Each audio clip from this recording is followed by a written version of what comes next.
what was it, $250 to activate that key fob on the network. So when you become a real estate agent, I'm just warning you, you will be taken to the cleaners. When I started as a real estate agent, I thought I could pay a little bit of money, get my license, and then just have the license to sell real estate, take advantage of opportunities. But over time, I learned it's not exactly the case. In some cases, it can be a very big bleed, okay? It is a cash flow deficiency. So, I mean, if you're not aware of these, it can be a colossal disaster to your real estate career. So in this video, I'm gonna be taking you over all the expenses that I incurred, and these are pretty universal across Canada and the US. I have specific numbers here, and I didn't do any deals, and in my first year in real estate, it cost me over $10,000, and only a small part of that was the actual education. So today, I'm just gonna go over everything and tell you what the fees are. I wanna make sure you can see what I'm talking about. Okay, so number one, course. So for me, where I live in Alberta, Canada, the course was $2,050. So it was $1,200 for the real estate fundamentals, and then $800 for residential, because we have residential, commercial, property management, and rural. So there's different things, you know, this is one that's gonna be totally different state to state. I know it is more expensive in Canada. In a lot of states, it will actually only be a few $100s and maybe 40 to 300 hours. That's about what it was here. Where I am, it was more on the 300 hours. Doing it part-time, it took me like 5 months to complete. So that's the course. And then after that, there's like 50 to 100 bucks just to take the test. And then of course, to officially get the license. So the license, when you pass a test, usually there's a fee to get licensed, just to have your name there, you know, be licensed with. So license could be even as much as $50 up to $1,000. This varies state to state, province to province. So where I am, it's like $750. So let's just go ahead and put $750. Then board. So the board is the one that gets a lot of people, because NAR, so the National Association of Realtors, which is federal across all of the US, is $150 per month, okay? And in Canada, it's actually a little bit cheaper, but we have a provincial thing and a local thing, so it ends up to be thousands of dollars. But the board, National Realtors Association, is $150 a month, so that's just to be considered a realtor. So that's to have access to like the back-end data and some different things, and have yourself listed on realtor.com. And I think realtor.com actually charges extra fees too if you want to like run ads on there and stuff. Then insurance, where I am, it's like 200 bucks a year for business insurance. So that's just like errors and omissions type of thing, just simple real estate. Tool Pete, I think they do US too. It's like a couple $100 a year. That should be pretty similar whether it's US or Canada. Initiation fee, so NAR, about the board here actually, $150 a month is just for NAR.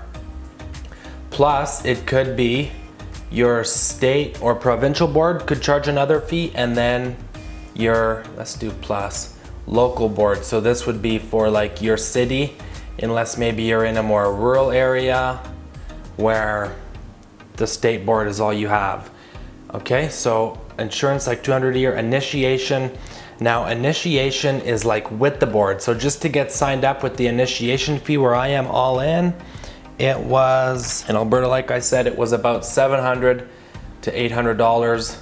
So it was, I have all three of these, the federal, the provincial, or state, and local. So it was like 200 bucks each just to get initiated, okay? And then now when you go to work for a brokerage, a lot of brokerages have an office fee. Some have zero, some are simple where you can just go and hang your license for free and they just charge you a per deal fee, which I'll get to later. But the office fee could be all the way from $0 to a local office that just wants you to hang their license and they charge you per deal, up to, I've seen ones as high as $1,500 a month, and you have to pay that no matter what. This is normally at the bigger franchise offices. You get a fancy office, super fancy stuff, so that's why they charge you the $1,500 a month. But this is the modern day. You can go with a company like EXP, and then the office fee is $150 a month, which just gives you access to like a custom email and the back end and stuff like that. So this range can be $0 up into the thousands. Training fee. So a lot of brokerages, charge you like somewhere between zero. They could charge you a flat fee or none because they have a high office fee, so they include training, but it could be zero to like the highest I've seen is 50% of your first 3 deals. So if the commission is $5,000 to $8,000, let's say it's $8,000, okay, they're gonna take $4,000 for you to have a mentor, and that's usually mandatory for the first 3 deals. If they have it, it's something along that. Then deal fee, if you're paying a high office fee, there could be a $0 deal fee. So, So it could be from $0.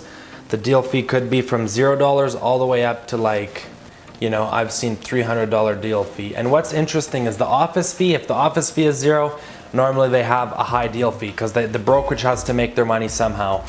And the office fee, if it's on the higher end, like $1,500, the deal fee could be 0. So if you're a team, you're doing a ton of deals, it might actually be better to pay the $1,500 than the $300 per deal, right? Because if you're doing what, like 6+ deals a month, then that'd be over $1,500, and a lot of brokerages have like steps where you can choose key fob.